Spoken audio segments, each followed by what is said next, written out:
Fauci found in contempt, new AG's toughest call. The phrase contempt of Congress sounds serious, and it often is. It typically means someone refused to testify or hand over critical documents requested by lawmakers, especially after receiving a subpoena, and that's exactly what happened with Dr. Anthony Fauci. A Senate committee has voted to hold Fauci in contempt of Congress, following his refusal to answer questions at a recent hearing. When subpoenaed to appear, Fauci invoked his Fifth Amendment right against self-incrimination an astonishing 111 times, repeating the exact same 21-word phrase without deviation. Republican senators argued that Fauci was obligated to answer, especially given a pardon by then-President Joe Biden, which they believe made him immune to prosecution for past actions. But Democrats called the move a ruse, suggesting the GOP aimed to bait Fauci into a new misstatement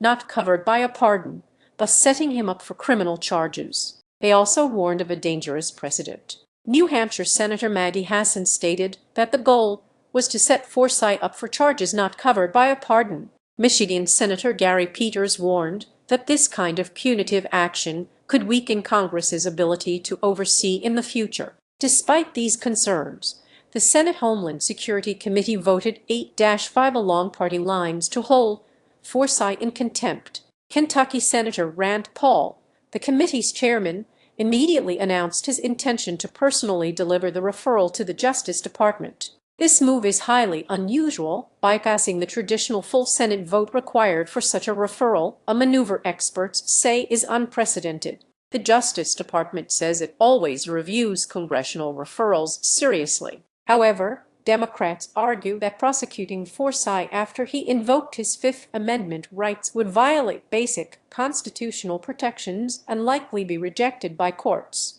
This entire situation now lands squarely on the desk of the newly confirmed Attorney General, Todd Blanche. His confirmation itself was fraught with concerns about the weaponization of the Justice Department.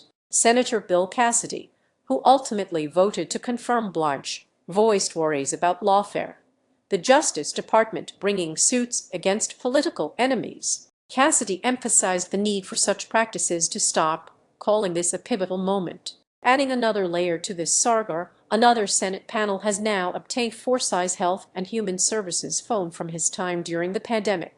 Investigators hoped decrypting the device could provide answers to questions Fauci refused to address in his testimony. This isn't just about Dr. Fauci.